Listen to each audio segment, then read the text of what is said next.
Elara stood before the scarred oak door of the county administrator's office, feeling the finality of the moment pressed down on her like a physical weight.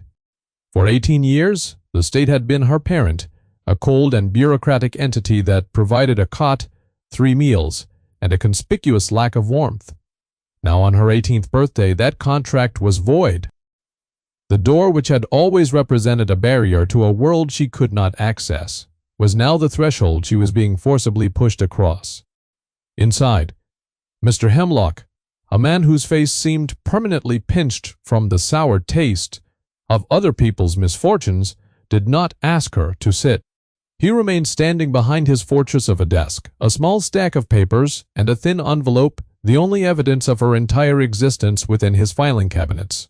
He slid them across the polished wood. Her legal emancipation, a severance package of $200, and a deed.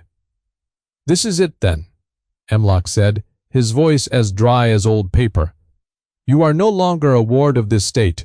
The funds are what the law requires.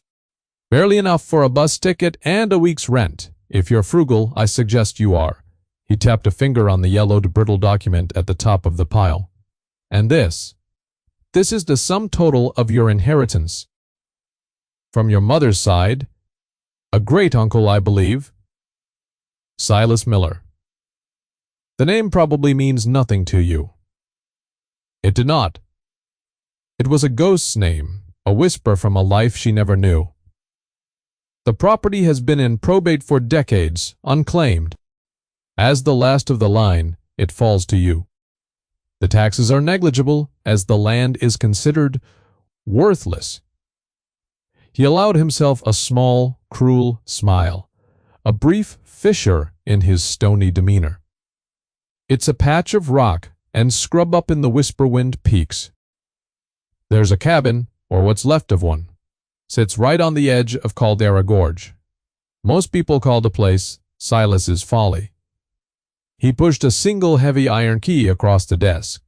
It was ornate, rusted, and looked like it belonged to a dungeon rather than a home. "My advice, sell the deed for whatever you can get. $100, maybe 50. Use the money to find a room somewhere. Get a job in a cannery. This," he gestured dismissively at the key and the deed, "is not a beginning. It is an anchor. Cut it loose." The door clicked shut behind her, a sound as definitive as a gunshot. In the hallway, the world felt vast and terrifyingly silent. She was utterly, completely alone, cast out with a pittance, a worthless deed, and a key to a ruin. The journey north was a blur of rumbling engines and rain-streaked windows, each mile taking her further from the only life she had known and deeper into an unforgiving unknown. The bus left her at a crossroads general store, the last outpost of civilization before the mountains swallowed the road whole. From there it was a 7-mile walk, her meager belongings in a canvas sack slung over her shoulder. The landscape grew starker with every step. The trees became stunted, bent into permanent submission by a wind that never seemed to cease. It moaned through the rock formations, a low, mournful sound that vibrated in her bones. The air grew thin and cold, carrying the sharp, clean scent of pine and impending frost. She saw the gorge before she saw the cabin. It was a violent gash in the earth, a chasm so deep its bottom was lost in shadow, even at midday. The wind howled from its depths, a constant predatory voice. And there, perched precariously near the lip of this abyss, was her inheritance. Ruin was too generous a word. The cabin was a skeleton. The roof had mostly collapsed into the single room, a tangle of rotted timbers and moss-eaten shingles. The stone chimney had crumbled, spilling its guts across the floor. One wall, the one facing the gorge, was gone entirely, leaving the structure open to the relentless wind. It was a joke, a cruel cosmic joke played on a girl who had nothing. Hemlock's smug face swam in her memory. This wasn't an anchor. It was a tombstone, waiting for a name. For 3 days, she did nothing. Despair was a physical paralysis, a heavy blanket that pinned her to the cold ground. She huddled in the one corner of the cabin that still offered a sliver of shelter, wrapping herself in her thin coat, and watched the sky. She ate nothing, drank little from a nearby stream that tasted of iron and stone. The wind was her only companion, a relentless tormentor that whispered of failure, of freezing, of falling. It spoke of the coming winter, a beast that would surely devour her. She thought of giving up, of walking back to the crossroads and begging for a ride to anywhere. To a city where she could disappear and die anonymously in some back alley. It would be easier. It would be a surrender, a final admission that the world was right, that she was as worthless as the deed in her pocket. The sun would rise, a pale, indifferent disk, and crawl across the sky before sinking behind the jagged peaks, leaving her in a profound and terrifying darkness, the roar of the gorge filling the silence.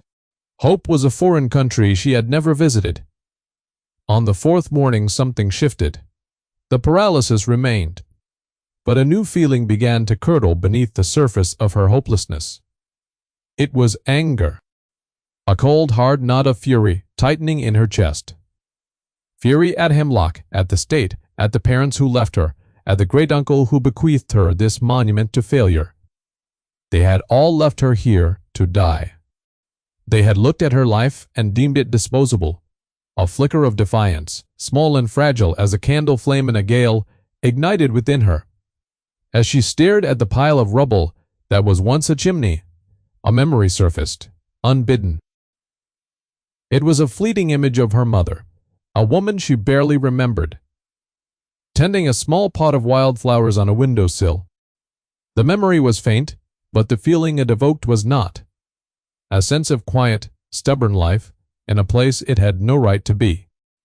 Alara looked out at the bleak landscape and saw for the first time a tiny purple flower, no bigger than her thumbnail, growing from a hairline crack in a massive boulder near the cabin. It was bent low by the wind, but it was not broken. It held on.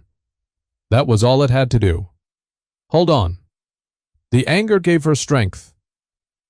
The flower gave her a purpose. She would not die here. She would hold on.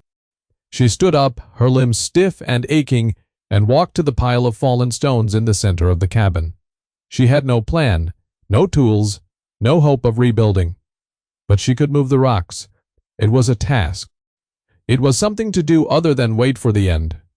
She picked up the first stone, its surface rough and cold against her palms, and carried it outside. Then another and another. The work was grueling, her muscles screaming in protest. Her mind, which had been a whirlwind of despair, grew quiet, focused only on the weight in her hands. The next step, the placing of one stone upon another to form a new, neat pile away from the cabin's shell. It was a methodical, mindless rhythm. Lift, carry, place. Lift, carry, place. For hours she worked until sweat slicked her skin despite the chill, and her breath came in ragged gasps. As she cleared the base of the hearth, her fingers brushed against a stone that shifted under her touch. It was different from the others, squarer, with smoother edges. Curiosity pierced through her exhaustion. She worked her fingers into the gap, pulling and wiggling until it came loose, with a grating scrape. Behind it, nestled in a dark, cobweb-choked cavity, was a metal box, rusted and heavy. Her heart hammered against her ribs. With trembling hands, she lifted it out. It was a military-style footlocker, sealed tight against the years. It took her the better part of an hour, using a sharp-edged piece of stone as a wedge and a heavy rock as a hammer, to pry the corroded clasps open. The contents were wrapped in oilcloth. She carefully peeled back the stiff, waxy layers and found a leather-bound journal, a series of rolled-up schematics, and a small, heavy leather pouch. She opened the journal first. The handwriting was a precise, elegant script. The ink faded but perfectly legible. It was the journal of Silas Miller. But it was not a diary of a homesteader. It was the meticulous log of an engineer and an obsessive observer. He wrote not of crops and livestock, but of wind shear, barometric pressure, and geological formations. He had spent years studying the Caldera Gorge, treating it not as a void but as a complex machine. He detailed its unique wind currents, how they shifted with the seasons, how the gorge's shape created powerful, predictable updrafts and downdrafts. Then she found the legend.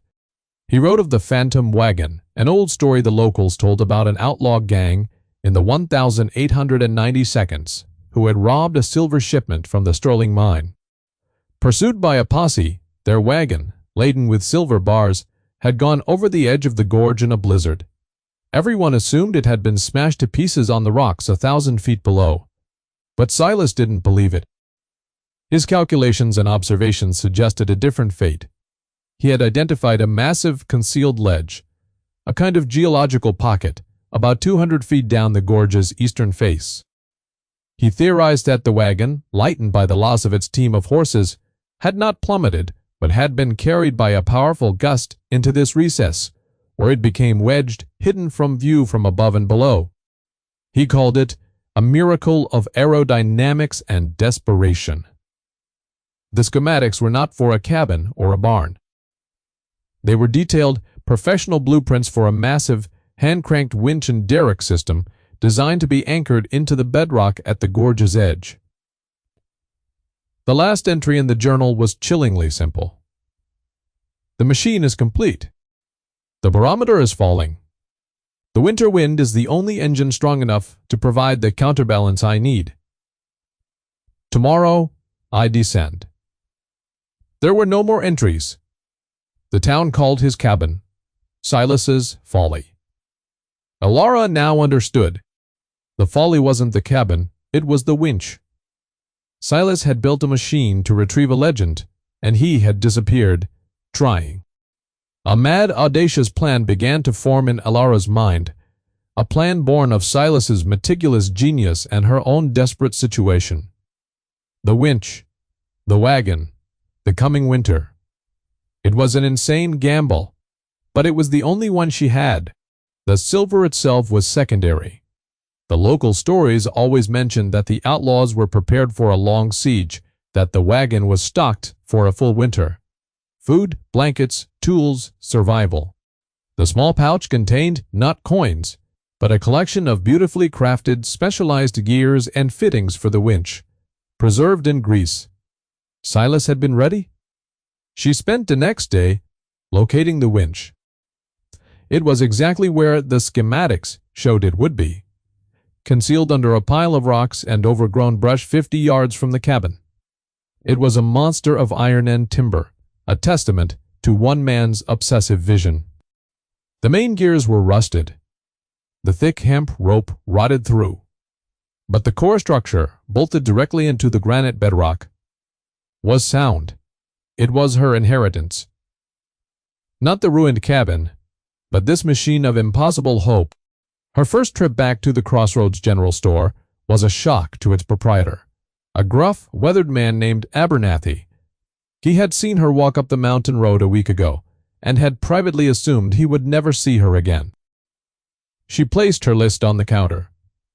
200 feet of steel cable, heavy-duty grease, a set of block and tackle pulleys, and a new ratchet pawl.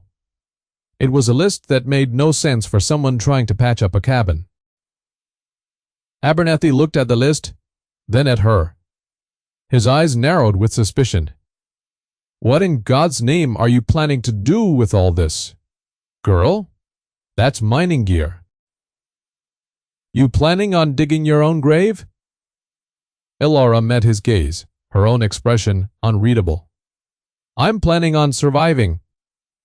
As Abernathy was calculating the cost, the door swung open and Sheriff Thorne walked in. He was a big man, filling the doorway, with a face that seemed permanently set in an expression of smug condescension. He ran the town and the surrounding county with an iron fist and an unshakable belief in his own conventional wisdom. He saw Elara, then his eyes flicked to the gear on the counter. A slow, mocking smile spread across his face. Well, if it isn't the last of the Millers. I heard you'd come to claim Silas's Folly. Don't tell me you've caught his brand of crazy. What's all this for?" Going to try and fish that old ghost wagon out of the gorge, are you?" His laughter was a loud, booming sound that filled the small store. Ilara's jaw tightened. "Something like that." Thorne's laughter redoubled. "Listen to me, girl. Silas was a fool who got himself killed chasing fairy tales. That gorge is a death trap. The first big snow is only weeks away. You'll be dead before it hits. You'll slip, the wind will take you, and nobody will find your body until the spring thaw. Take my advice. Forget this nonsense. Come down here, I'll find you a spot. Cleaning rooms at the inn." His offer was laced with pity and disdain, the casual cruelty of a man who had never known a day of desperation. It was his dismissal, his absolute certainty of her failure, that cemented her resolve. The cold anger from the morning she started clearing the rubble returned, now forged into pure, unyielding steel. "I'll take my chances," she said, her voice quiet but firm. Thorne just shook his head, still chuckling. "Don't say I didn't warn you." The cost of the supplies was more than the $200 she had. She stared at the total, the hope draining from her. Abernathy had watched the entire exchange, his expression unreadable. He looked from Thorne's retreating back to Ilara's determined face. He grunted, then pushed the receipt book aside. "I knew Silas," he said, his voice a low rumble. "He was odd, but he wasn't a fool." "Not entirely." He looked her up and down, taking in the calluses already forming on her hands, the stubborn set of her jaw. "I'll run you a line of credit. You can pay me back when you fish out that silver." He said it with a wry grin, as if he didn't believe it for a second, but his eyes held a flicker of something else, a grudging respect for her sheer, insane grit. "A person's got a right to choose how they die," he added, echoing his earlier sentiment. "But you got the look of someone choosing how to live. Now get out of here. You're burning daylight." The weeks that followed were a blur of brutal, relentless labor. Ilara became a creature of grease, rust, and iron. She followed Silas's schematics as if they were scripture. She used the last of her money to buy food, hoarding it, eating just enough to fuel her body for the next day's work. Every morning she rose before the sun, her muscles screaming in protest, her hands a raw landscape of blisters and cuts. She cleaned and greased every gear of the massive winch, the cold metal biting at her skin. She used a system of levers and fulcrums, just as Silas had sketched, to move impossibly heavy timbers into place, reinforcing the derrick arm that would extend out over the gorge. The physical toll was immense. She grew thinner, but her body hardened sinew and muscle tightening over her frame. She was no longer the soft, lost girl who had arrived. Weeks ago she was being remade by the mountain, by the iron, by the sheer force of her will. The hardest part was spooling the new steel cable onto the winch drum. It was a two-person job, but she was alone. She anchored one end to a distant boulder and used her entire body weight, walking backward for 200 feet, to keep the tension as she slowly, painstakingly cranked the winch handle. Each click of the ratchet pawl was a small victory against the overwhelming scale of the task. The wind was her constant adversary, whipping at her, trying to push her off balance, its voice a constant chorus of mockery. But she learned its rhythms, just as Silas had. She learned to brace against the gusts, to work in the lulls, to use its own force to her advantage. She was not just fighting the wilderness, she was learning its language. She was becoming a part of the place, her sweat and blood seeping into the rock and iron of Silas's folly. The folly was becoming hers. One evening, as the sun bled out behind the peaks, casting long skeletal shadows across the landscape, she finished. The winch was restored. The derrick arm, a black finger of timber and steel, pointed out over the infinite emptiness of the gorge. The cable, gleaming under a coat of grease, was spooled tight, a promise of connection to the secret held in the abyss below. Exhausted, she sat back on the cold rock, looking at her creation, at Silas's creation. It was a machine built on a foundation of madness and genius, and she had resurrected it. A strange sense of peace settled over her. She had done all she could. Now all she could do was wait for the storm. It came 2 days later. The harbinger was not a cloud, but a change in the quality of the light. The sky, which had been a crisp, pale blue, took on a bruised violet hue.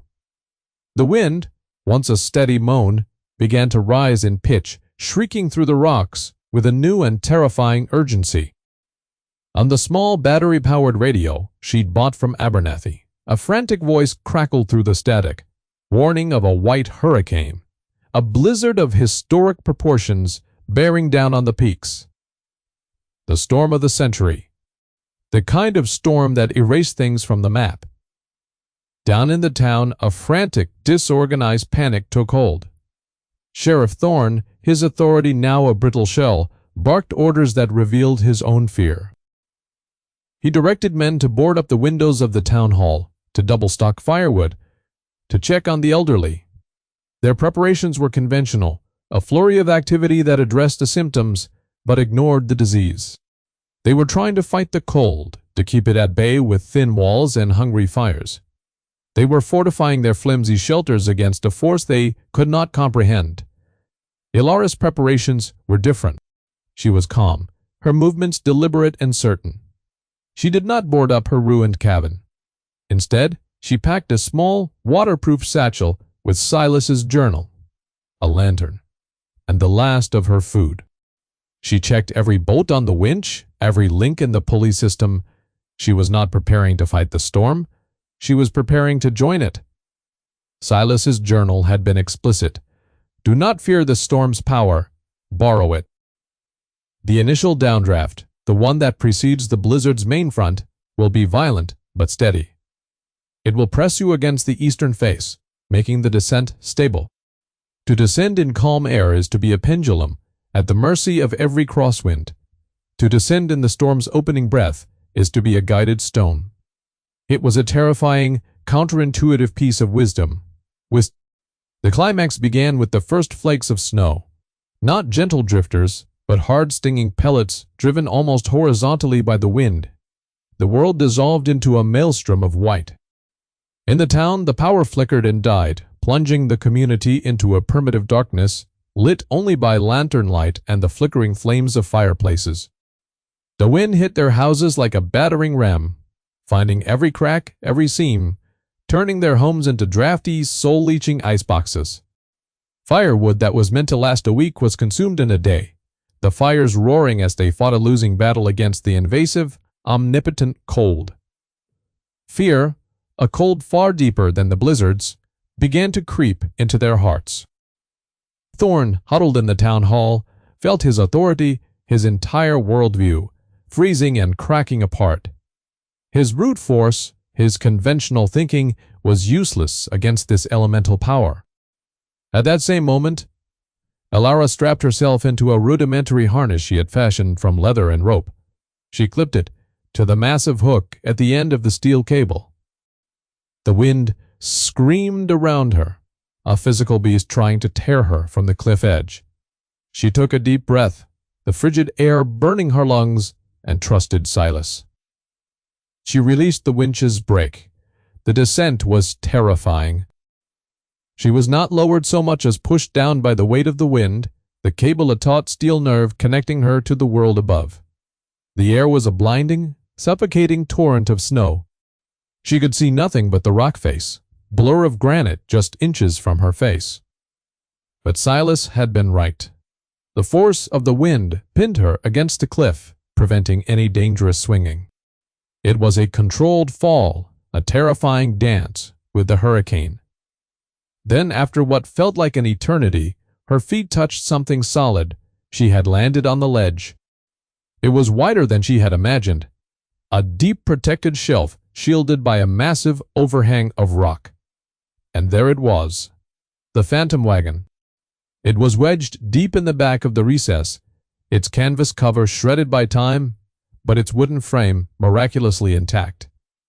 It was a time capsule from another century, preserved by the dry cold air of the gorge. With numb fingers, she unclipped herself from the harness, and scrambled toward it. The roar of the blizzard was muted here, muffled by the tons of rock above her. She was in the eye of the hurricane, a small pocket of impossible calm in the heart of the world's fury. Her method, Silas's method, had not just led her to a treasure. It had led her to a sanctuary. She pulled back the rotted canvas flap at the back of the wagon and shone her lantern inside. Her breath caught in her throat. It was all there. Stacked against one wall were heavy cloth, wrapped bars, the silver. They were dull and tarnished, but undeniably real. But on the other side was the true treasure, crates, carefully packed and sealed with wax. She pried one open. Inside, nestled in sawdust, were tins of salted beef, sacks of beans and flour, and caddies of tea. Another crate held thick wool, blankets, oilskins, and tools, an axe, a saw, a set of iron cooking pots. A third held sealed tins of kerosene. It was not just a cache of stolen goods, it was a meticulously planned arsenal for survival. The outlaws had intended to hide out for the entire winter. While the town above her was freezing, slowly losing its battle with the storm, Elara stood in a larder of impossible abundance, sheltered and safe. She had not just found a wagon. She had found her salvation. The blizzard raged for 5 days. For 5 days the world was an undifferentiated chaos of wind and white. In the town life, ground to a halt. Families huddled together in single rooms, burning furniture to stay alive when the firewood ran out. The cold was a relentless siege, and their defenses were broken. Sheriff Thorne saw 2 of the town's elderly perish from exposure in their own homes, their firewood piles exhausted. His arrogance had been scoured away, leaving behind a hollowed-out man, haunted by his own inadequacy. His loud certainties had been silenced by the storm's roar. He thought of the girl, the Miller girl, and a pang of what felt like guilt twisted in his gut. He had sent her to her death with a laugh. On the 6th day, the wind died. An unnerving silence fell over a world transformed. The sun rose on a landscape buried under 15 feet of snow, a smooth white desert of immense drifts and sculpted dunes. The town was crippled, isolated. It took another 2 days for the strongest men, led by Thorne and a grim-faced Abernathy, to dig their way out and form a search party. Their goal was Silas's folly. It was a recovery mission, not a rescue. They all knew what they would find: an empty cabin and a tragic story to tell for years to come. They moved like explorers in a new Arctic world, the effort of wading through the deep snow exhausting. When they finally reached the property, the sight was what they expected. The ruined cabin was almost completely buried. The only thing visible above the snow was the stark, black shape of the derrick arm, pointing out over the gorge like a tombstone. Thorne felt a grim satisfaction mixed with his guilt. He had been right. It was a fool's errand. Abernathy, however, stared at the winch. "The cable," he said, his voice hoarse. "It's taut." They trudged closer. He was right. The steel cable was not slack, but stretched tight, disappearing over the edge and into the white abyss. It was anchored to something below. A terrible collective thought passed through the men. Her body frozen at the end of the line. A pendulum of failure. As they stood there, contemplating the grim task of trying to haul it up, a sound reached them. A rhythmic, metallic clank, clank, clank. It was the sound of the winch's ratchet pawl. The handle was turning. Someone was coming up. They stared, mesmerized as the cable slowly, steadily was reeled in. A shape emerged from the swirling mist of the gorge. It was not a body. It was Elara. She was wrapped in a thick, dark wool blanket, her face ruddy from the cold, but her eyes clear and bright. She moved with a steady, confident strength, climbing the last few feet over the lip of the gorge. In one hand she carried a lit kerosene lantern, its golden light a warm living thing in the stark, blue-white world. The men were struck dumb. It was an apparition, an impossibility.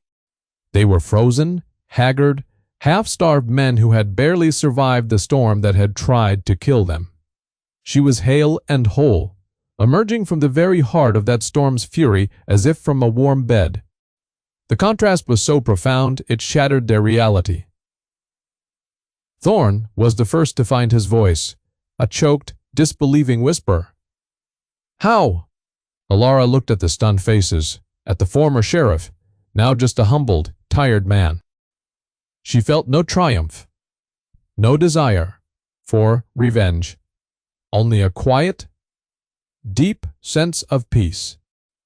She walked to the edge of the gorge and gestured for them to look.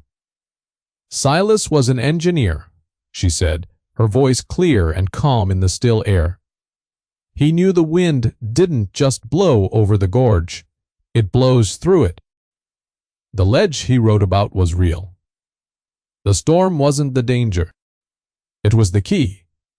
She paused, then added, pointing to the wagon, a dark shape now visible on the shelf below. "And the outlaws planned for a long winter." Abernathy let out a long, slow whistle, a sound of pure, unadulterated awe. He looked at Alara, then at the winch, then back at Alara. The fool's folly was a stroke of genius. The crazy girl was the only one who had truly been prepared. The humiliation that broke Sheriff Thorne was not loud or violent. It was a quiet, crushing weight. He had publicly mocked her, predicted her death, and held up his own conventional wisdom as gospel. Now he stood as a living testament to the failure of that wisdom. He had led his town into near disaster, while she, a lone girl armed with the dead man's forgotten knowledge, had not only survived, but thrived. He had shouted his certainty, and the mountain had answered with a whisper that had proven him a fool. The story spread through the ravaged town faster than any fire. It became a legend overnight. The men of the search party told of how she had emerged from the gorge like a spirit, warm and safe. Thorne became a laughingstock, his authority irrevocably gone. Within a month, he quietly packed his bags and left town, unable to bear the weight of their knowing, pitying stares. Ilara's status in the community was transformed. She was no longer the outcast, the pitiable orphan. She was a figure of awe and respect. The girl who had tamed the gorge. People began to make the trek up to her property, not to offer charity, but to ask for advice. She used the first of the silver, not to enrich herself, but to buy food and supplies for the town, distributing them through Abernathy's store. But she knew that charity was a temporary fix. The real treasure Silas had left her was not the silver, but his journal. She began to teach. She held meetings in the town hall, spreading Silas's knowledge. She taught them how to read the sky and the wind, how to build stone windbreaks that would protect their homes instead of just boarding up windows, how to construct small, efficient masonry stoves, like the one Silas had designed for his cabin, which used thermal mass to radiate heat for hours from a single small fire. The town, humbled and desperate, listened. They had been shown the catastrophic failure of their old ways. Now, they were ready to learn a new one. They began to work together, implementing the designs from Silas's journal. They became students of their own environment, learning to work with the mountain's harsh nature instead of fighting against it. The community, forged in the crucible of the Great Blizzard, was reborn, stronger and more resilient than ever before. Silas's folly was renamed Miller's Ledge, and the winch became a monument to his vindicated genius. Years passed. Alara remained on the mountain, her small cabin finally rebuilt, not as a flimsy wooden box, but as a sturdy stone structure, based on Silas's principles, warm in the winter and cool in the summer. She never married, but she was never alone. She was the heart of the community, its teacher, its source of quiet wisdom. The town thrived, known throughout the territory as a place that could weather any storm, a bastion of resilience. The silver was eventually used to build a school and a proper infirmary, investments in the future not in the past. Looking out over the gorge one evening, the wind, her old familiar companion Ilara, reflected on the nature of value. The world had valued the silver in the wagon. But the true treasure had been the knowledge in a forgotten journal, the grit to perform the labor, and the courage to trust an unconventional idea. It was a lesson the mountain had taught her and one she had passed on. True strength is rarely found in the loudest voice or the most common path. It is found in the quiet places, in the dismissed ideas, in the whispers of the wind. It is discovered by those who are willing to listen, not to the shouts of the crowd, but to the patient, persistent voice of the earth itself, which remembers everything and will share its secrets with those who have the wisdom to ask.